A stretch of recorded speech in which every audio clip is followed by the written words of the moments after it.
हमारे एसएमईज का ऐसा मानना है कि उनको अच्छे लोग नहीं मिलते। हमारे पास ना बहुत फैंसी स्किल अवेलेबल नहीं है। किसी का एटीट्यूड तो हम नहीं बदल सकते, बट उसके सॉफ्टवेयर को हम लोग कोशिश कर सकते हैं फाइन ट्यून करने का। एचआर में एक पॉलिसी आती है काइजन, जापान में। या तो वो बी वाला ए बन जाएगा, सी वाला बी बन जाएगा। तो उसे अगर कभी लगा कि आधा घंटा और बैठना पड़ेगा तो वो बता नहीं रहा, किसी को एहसान नहीं जता रहा। जय हिंद दोस्तों, फिर से आपका स्वागत है शेखर फाइनेंस वाला के अंदर। लास्ट एपिसोड में हमने जो बात की, आज हम उससे आगे बढ़ते हैं। और जो टॉपिक लास्ट टाइम जो हम लोगों ने डिसाइड किया था, दैट वाज एचआर, पीपल। क्या और क्यों और कैसे ये एक सिंगल कंपोनेंट आपके पूरे बिजनेस को मेक या ब्रेक कर सकता है। Is that correct Hemant sir? एकदम बिल्कुल ठीक। तो हेमंत सर, शुरू यहीं से करते हैं, क्योंकि हमारे एसएमईज का ऐसा मानना है कि उनको अच्छे लोग नहीं मिलते, वो काम नहीं करते, वो बात नहीं सुनते, वो सैलरी बहुत डिमांड करते हैं और कभी भी रैंडमली छोड़ के चले जाते हैं और ब्ला ब्ला ब्ला ब्ला ब्ला। तो सबसे पहली चीज़ तो कि एचआर जो है एसएमई का इतना ब्रोकन क्यों है, टूटा हुआ क्यों है? देखो, ये समस्या सॉल्व करने से पहले ना मैं आपको एक रीज़न देता हूँ to be proud about it. Okay. Bharat के टोटल एम्प्लॉयमेंट का 40% एसएमई से आता है। Wow, great. ठीक है, लार्जेस्ट एम्प्लॉयमेंट जनरेटर है आफ्टर एग्रीकल्चर। करेक्ट। पहली बात। दूसरी बात, आपने एक चीज़ देखी होगी, कुछ तो बच्चे इंटेलिजेंट होते हैं ए ग्रेड के। एक। दूसरा, आप देखते होगे ना कि जो बड़ी कंपनियां होती हैं ना, उनके एम्प्लॉयमेंट प्रोसेस को देखो। ऐड आ रहा है, पहले वो आपसे 56 पेपर मांगेंगे, रिज्यूमे दो, ये फॉर्म भरो, ये डेटा लगाओ, फिर उसके बाद 15 इंटरव्यू होंगे, टेस्ट होंगे, रिटन, तब जाके एक नौकरी मिलेगी। करेक्ट। एसएमईज में कैसे नौकरी मिलती है? शर्मा जी ने गुप्ता जी को फ़ोन किया कि यार ऐसे ऐसे एक लड़का चाहिए, कोई है आपके ध्यान में? ठीक है, ऐसे ही होता है। वो गुप्ता जी शर्मा जी से कहेंगे हाँ यार एक लड़का तो है, ठीक ठाक है, अच्छा लड़का है, देख लो। वो भेजेंगे उसे, वो उससे 5-7 उल्टे सीधे सवाल पूछेंगे, देखेंगे भाई कितने पैसे ले रहा है, क्या काम कर रहा है, और उसे कहेंगे कि अब 15 तारीख से आ सकता है। वो कहेगा नहीं जी 15 से नहीं आऊँगा, क्योंकि जहाँ छोड़ूंगा वहाँ पे सैलरी रुक जाएगी। ये मैं आपको बड़ी मतलब जनरल रियलिटी है, ये रियलिटी है। तो कहता जी 10 तारीख से आऊँगा अगले महीने की, कि जा आ जा, चलो मन लगा कर काम करना ना, बस वर्बली हो गया। तो इसका मतलब ये है कि जो लो स्किल बच्चा है, जिसने बहुत ज़्यादा अच्छी पढ़ाई नहीं की, बहुत ज़्यादा स्किलफुल ट्रेनिंग नहीं है, तो वो एक्सपीरियंस के साथ सीख रहा है। तो अगर वो बड़ी कंपनी में जाएगा तो उसे नौकरी नहीं मिलेगी। करेक्ट। उसको नौकरी कौन दे रहा है? एसएमई दे रहा है। तो एक बड़ी एम्प्लॉयमेंट जनरेशन की जो प्रॉब्लम है वो एसएमई सॉल्व कर रहा है। ये तो करेक्ट है। ठीक है, अब ये तो एसएमई कर रहा है, लेकिन वो एसएमई बेचारा खुद परेशानी में फंसा हुआ है। हाँ, ये बात भी सही है, एचआर की वजह से। तो उसमें क्या है कि जब कहीं पे कमजोरी होती है ना, तो उसमें आपको थोड़ा सा एक्स्ट्रा एफर्ट्स लगाना पड़ता है उस कमजोर कड़ी से रिजल्ट निकालने के लिए। तो सबसे पहले तो मैं कॉमन प्रॉब्लम डिस्कस करता हूँ। तो एक तो मैंने बता दिया कि हमारा जो सिलेक्शन प्रोसेस है वो बड़ा वेग है। करेक्ट। वो बड़ा अनऑर्गेनाइज्ड है। करेक्ट। तो उसमें दूसरा प्रॉब्लम क्या है कि जब वो एम्प्लॉयमेंट आ जाता है तो बड़ी प्रॉब्लम उसके बाद शुरू होती है। क्यों? क्योंकि न तो कोई रोल क्लैरिटी है, क्या काम करेगा, कैसे करेगा, क्या उसका स्किल चाहिए, कोई डिफाइन नहीं है। करेक्ट। रोज लाला जी आते हैं, सुबह बताते हैं कि यार ये काम कर ले, और जब तक लाला जी नहीं आते, जब तक वो बताते, इनवेरिएबली उसके पास कोई काम नहीं होता रूटीन के अलावा। करेक्ट। तो एक proper defined delegation policy, role clarity, क्या काम करना है और कैसे करना है, किस एसओपी से करना है, वो उसके पास नहीं होती। करेक्ट। मेरा मानना ये है कि कम से कम जो डिफाइंड रूटीन टास्क है ना, उसके एसओपी होने चाहिए। करेक्ट। क्योंकि वो तो पता है नहीं कैसे करना है। तो ये बेसिक प्रॉब्लम है एसएमईज की कि उनकी जो एचआर पॉलिसी है वो डिफाइंड नहीं है, उनका सिलेक्शन प्रोसेस डिफाइंड नहीं है, कितने बंदे रखने हैं डिफाइंड नहीं है, किस बंदे को कितनी सैलरी देनी है डिफाइंड नहीं है। ये सारे के सारे डिसीजन किस बात पर डिपेंड करते हैं? These are the fancy and happiness of Lala ji. तो जब लाला जी का मूड अच्छा होता है तो वो किसी बंदे को 50,000 रुपये सैलरी ऑफर कर देते हैं, जब उनका मूड खराब होता है तो वो 20,000 भी नहीं देते। तो कोई स्टैंडर्डाइजेशन नहीं है HR policy. Most of the company में अटेंडेंस स्ट्रक्चर तक नहीं होता कि वो 11 बजे आ रहा है, 9 बजे आ रहा है, 8 बजे आ रहा है, 10 बजे आ रहा है, 7 बजे आ रहा है, कोई सिस्टम नहीं है। तो उसकी ट्रैकिंग का भी सिस्टम नहीं है। तो मतलब ये समझ लीजिए कि उनकी एचआर पॉलिसी का मतलब जुगाड़ है, भगवान भरोसे चल रहा है सारा। आपकी बात से जो मुझे समझ में आ रहा है कि भगवान भरोसे तो चल ही रहा है, साथ ही साथ ये है कि लाला जी को समस्या तो है, बट लाला जी को इतनी समस्या नहीं है कि उसको सॉल्व किया जाए। वो समस्या तो है उसको, लेकिन उन्हें वो लग नहीं रही कि ये समस्या है। लग नहीं रही। उन्हें तब होता है ये समस्या कि जब कोई बच्चा भाग जाता है या कोई फ्रॉड कर लेता है या जब कोई नुकसान हो जाता है, तब उन्हें लगता है कि यार ये भी है। और इसमें एक बड़ा इंटरेस्टिंग चीज़ सर आपको और बताऊं कि लाला जी को हमेशा लगता है कि यार मेरा व्यापार बड़ा हो जाए, लाला जी चाहते हैं मैं ज़्यादा मुनाफा कमाऊं, लाला जी ये भी चाहते हैं कि मेरा नाम हो, लाला जी ये भी चाहते हैं कि मैं घूमने जाऊं महीने भर 2 महीने। बट लाला जी को ये सब समझ में नहीं आता कि ये सब तभी होगा जब उसकी टीम इफ़िशियंट होगी, और लाला जी को ये भी समझ में नहीं आता कि टीम इफ़िशियंट तभी होगी जब टीम को इफ़िशियंट करने के सिस्टम्स होंगे, प्रोसेस होंगे। और इसमें एक सबसे इम्पोर्टेंट एस्पेक्ट मालूम है क्या है, कि आपने अपने व्यापार का सारा सिस्टम इकट्ठा कर लिया, मशीनें लगा ली, रॉ मटेरियल आ गया, प्रोसेसेस आ गई, मार्केटिंग हो गई, सेल्स डिस्ट्रीब्यूशन हो गया, लेकिन इन सारे कामों को करने वाले तो पीपल है ना। Correct correct. तो अगर वो एफिशिएंट नहीं होंगे तो आपके सारे प्रोसेसेस काम ही नहीं करेंगे। Great sir. तो अभी हम लोगों ने प्रॉब्लम की तो बात कर ली, क्यों ज़रूरी है ये तो क्लियर हो गया है कि बहुत ज़रूरी है। अब बात कर लेते हैं इस बारे में कि ये जो ब्रोकन सिस्टम है इसको फिक्स कैसे किया जा सकता है। फिक्स जैसे बताई कि हमारे पास ना बहुत फैंसी स्किल अवेलेबल नहीं है, तो मुझे with in that available scenario अपने सॉल्यूशन ढूंढने। सबसे पहला सॉल्यूशन सिलेक्शन प्रोसेस डिफाइन करो कौन चाहिए। और इसमें मेरा मानना यह है कि आप किसी अपने एम्प्लॉय को स्किल तो सिखा सकते हो छोटे समय में, लेकिन आप उसका एटीट्यूड नहीं चेंज कर सकते। हाँ करेक्ट। तो आपको सिलेक्शन प्रोसेस में you have to try to identify their attitude. क्या एटीट्यूड है, रेफरल से पता चलेगा, मतलब उसके रिज्यूमे से पता चलेगा, उससे बातचीत से पता चलेगा, आप उसको कोई टेस्ट दे सकते हो उससे पता चलेगा। एक सर थोड़ा एम्फेसाइज करूँगा इसमें मैं, एटीट्यूड स्किल से ज़्यादा इम्पोर्टेंट क्यों है? क्योंकि स्किल तो आप सिखा सकते हो ना। भाई आपने लेट से एक सेल्स बॉय रखा, ठीक, सेल्स बॉय का क्या काम है, उसे सुबह उठना है, 40 दुकानें कवर करनी है, 40 दुकानों को एक पिच देनी है, यही काम है ना उसका, और ऑर्डर लेके आने हैं। अरे ठीक है, आप अगर एक हफ्ते उसके साथ किसी सीनियर को भेजोगे तो 60% चांसेस है कि वो सीख जाएगा। और फिर धीरे धीरे उसको और ट्रेनिंग दोगे, मोटिवेट करोगे तो वो स्किल उसमें आ जाएगा। लेकिन अगर किसी में मेहनत करने का एटीट्यूड ही नहीं है, सीखने का एटीट्यूड ही नहीं है, तो वो सीखेगा ही नहीं। करेक्ट। तो इसलिए एटीट्यूड स्किल से ज़्यादा इंपॉर्टेंट है, क्योंकि स्किल आप आसानी से सिखा सकते हो। Correct correct correct. और स्किल को मॉनिटर कर सकते हो, चेंज कर सकते हो, समझा सकते हो। एटीट्यूड मतलब वो एक स्टबर्न उसका बना हुआ है कि यार नहीं मैं तो ऐसे ही करूँगा। इसमें सर एक बड़ा इंटरेस्टिंग मतलब मैं वाक्य सुनाता हूँ, which happen recently with our own company. We are facing the same kind of problem with the attitude, because मैं एटीट्यूड पे एम्फेसिस इसलिए कर रहा हूँ कि इससे कितना बड़ा फ़र्क पड़ता है। हमारी कंपनी में भी सेम प्रॉब्लम थी कि हम लोगों को हायर कर लेते थे प्रोसेस सिस्टम स्ट्रक्चर के थ्रू, बट द थिंग कि उसका जो कोर जैसा है वो वैसे ही आता था। तो what we do, around 4 years back हमने हमारी कंपनी में कल्चर इंट्रोड्यूस किया कि किसी का एटीट्यूड तो हम नहीं बदल सकते, बट उसके सॉफ्टवेयर को हम लोग कोशिश कर सकते हैं फाइन ट्यून करने का as per policy and culture. हमने उसके लिए हमारी कंपनी में मैंडेटरी कर दिया कि सबको एक बुक पढ़नी है हर महीने, और हमने 1 साल के लिए 12 किताबें निकाल दी। फिर ग्रेजुअली जब वो पहला साल कंप्लीट हुआ तो उसके लिए अगले साल और निकाल दी। पहले 6 महीने कोई विशेष फ़र्क नहीं दिखा, काफ़ी रेजिस्टेंस आया, बट आफ्टर 6 months सबसे अच्छा ये काम हुआ कि सब लोगों के सोचने का तरीका एक सा हो गया। नाउ पीपल अंडरस्टैंड कि ये जो कर रहे हैं वो क्यों कर रहे हैं ऐसा, और इसके पीछे का लॉजिक क्या है। और हर वीक हमने जो बुक आप पढ़ते हो उसका एक रिव्यू सेशन रखा। उस सेशन में हमने कोई बिजनेस की, कोई टारगेट्स की, कोई सेल्स की कोई बात नहीं की।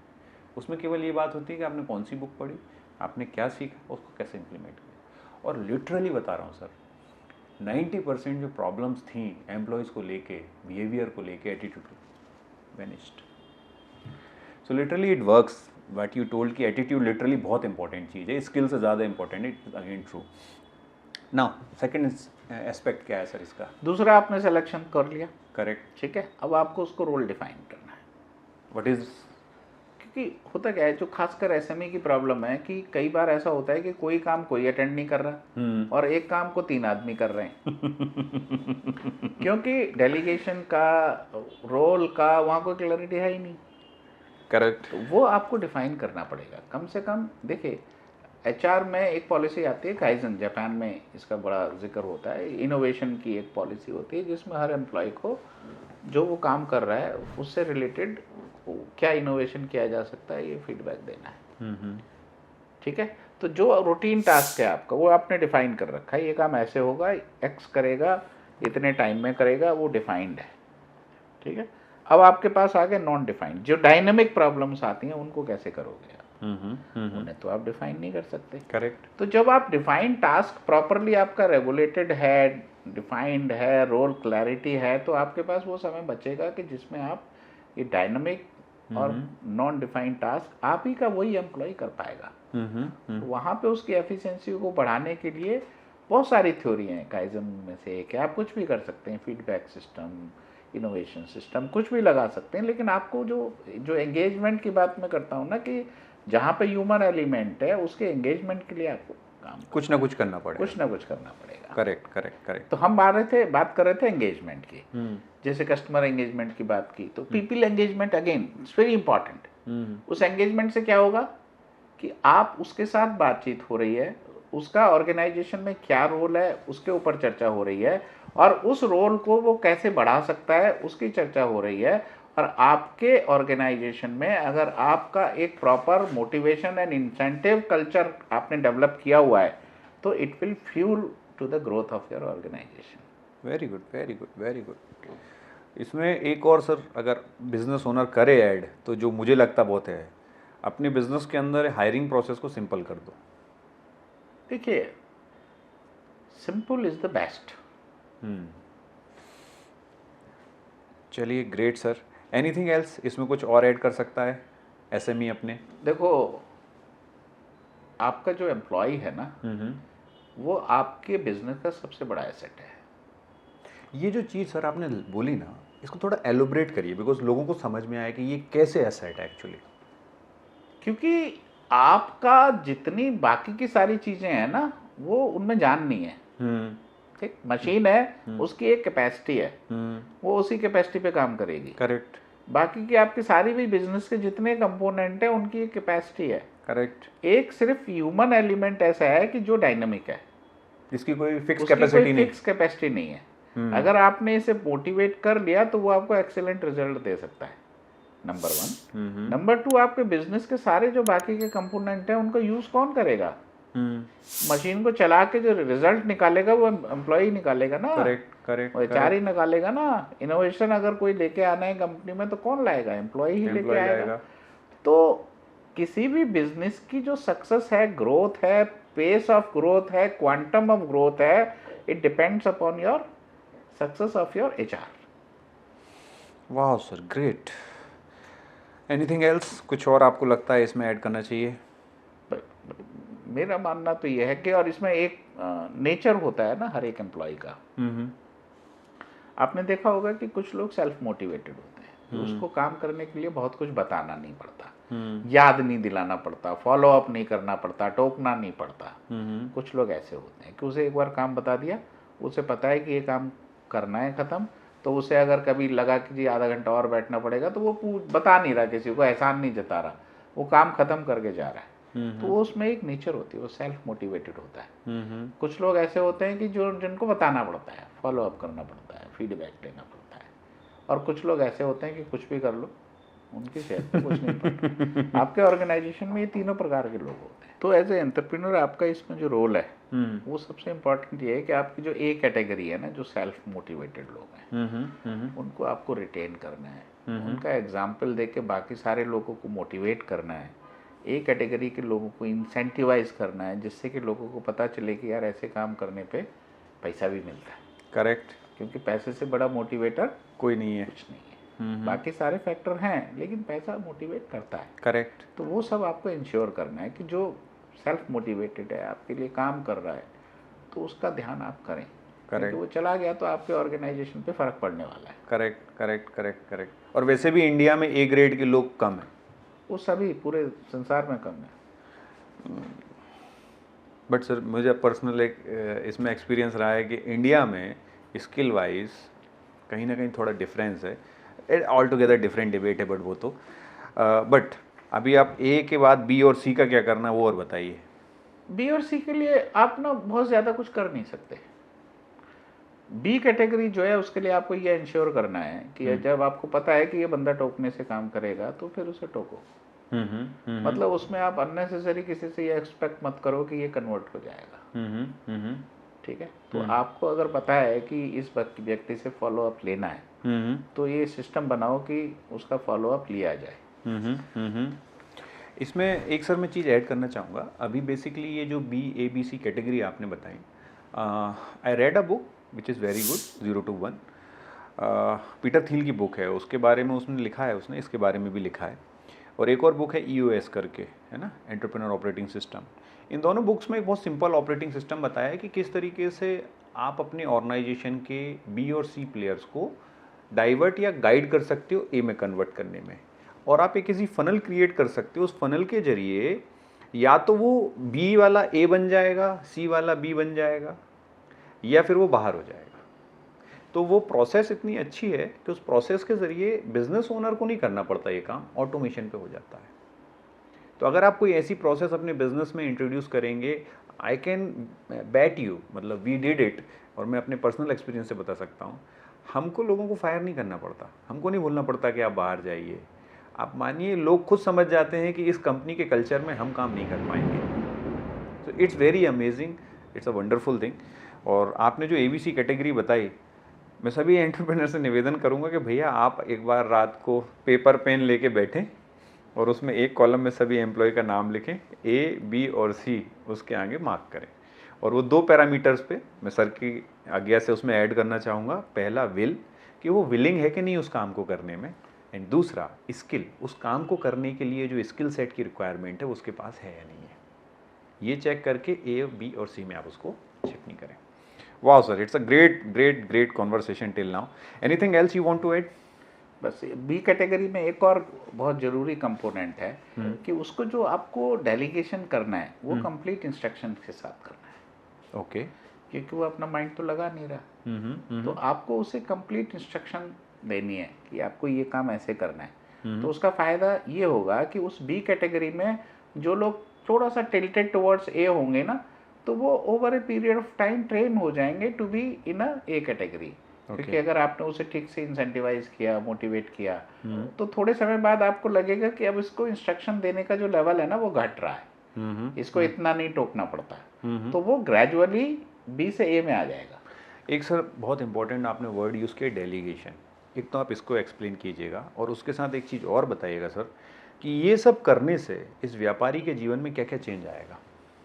सबसे बड़ा चेंज डेलीगेशन से ये होता है कि he is more prone to growth. पहले तो ये समझिए कि डेलीगेशन है क्या, और डेलीगेशन किस चीज़ का किया जा सकता है, किस चीज़ का नहीं किया जा सकता, क्या बेंचमार्क क्या है, पैरामीटर क्या है। मेरे हिसाब से या एक जनरल प्रैक्टिस के हिसाब से जितना रूटीन वर्क है जो डिफाइंड है, it should be delegated. Correct. वो आपको खुद नहीं करना चाहिए। करेक्ट। क्योंकि आपको पता है ना इसका प्रोसेस ये है, ये काम ऐसे होगा, इसमें एक्स चीज़ डालेंगे, वाई डालेंगे, फिर जेड प्लेस पे जाएंगे, इसमें ये करें, मतलब जो प्रोसेस डिफाइंड है, करेक्ट, उसको आपको खुद नहीं करना। बिजनेस ओनर के तौर पे। बिजनेस ओनर के तौर पे। करेक्ट। क्योंकि अगर आप खुद कर रहे हो तो आप अपना टाइम वेस्ट कर रहे हो। करेक्ट। करेक्ट। ठीक है, फिर उसके बाद आपने ये देखना है कि एक बार तो आपने सारे जो आपके डिफाइंड टास्क हैं वो डेलीगेट कर दिए।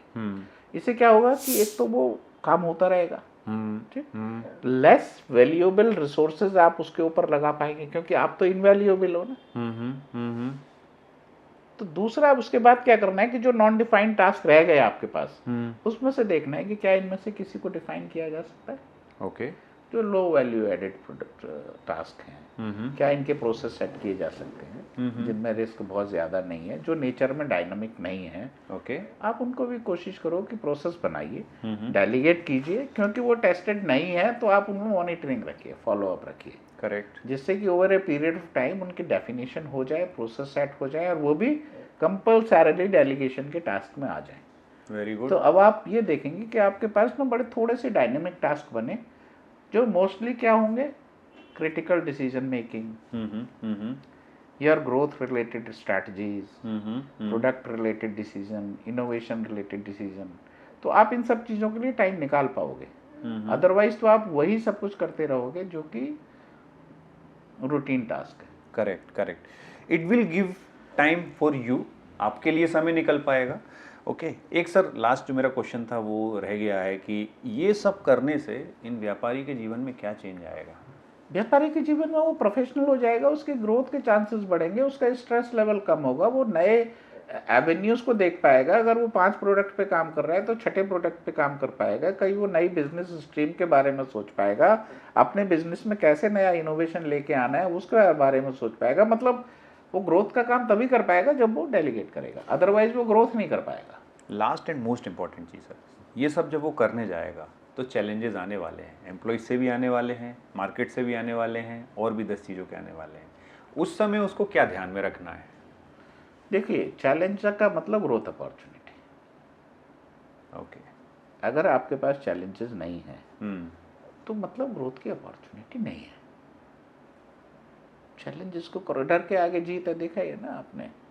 तो चैलेंजेस हैं तो ग्रोथ की अपॉर्चुनिटी है। तो मतलब और दूसरा, अगर आप चैलेंजेस को फेस नहीं कर सकते तो एपिसोड 1 क्वेश्चन नंबर 1, नौकरी कर लो, एंटरप्रेन्योरशिप आपके बस का नहीं है। सुन लिया भाई लोग। चलो great sir, so it was a great fantastic podcast. मतलब इस एपिसोड में मुझे लिटरली एक बहुत अच्छी चीज़ जो आपने लास्ट लाइन में बोली कि आप भाई जॉब कर लो अगर आपको चैलेंजेस पसंद नहीं है, और अगर आप चैलेंजेस पसंद करते हो तो business is for you. That's well done.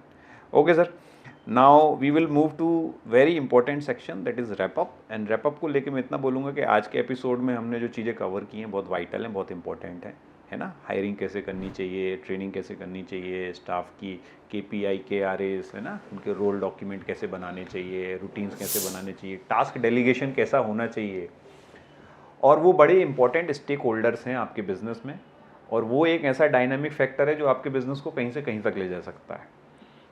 ये सब बातों के अलावा एक जो सबसे इंपॉर्टेंट चीज़ आपने बोली कि एक एंटरप्रेन्योर को ये समझना पड़ेगा कि उसको करना पड़ेगा बाय चॉइस या फिर मजबूरी में। दो में से एक चॉइस है, मतलब आप या तो चुन सकते हो या फिर मजबूरी में करना पड़ेगा। क्योंकि अच्छा टैलेंट की भी एक खासियत है, वो एक एवरेज बॉस के साथ काम नहीं करता, उसको भी एक ऐसा आदमी लगता है जो ग्रोइंग हो लाइफ में।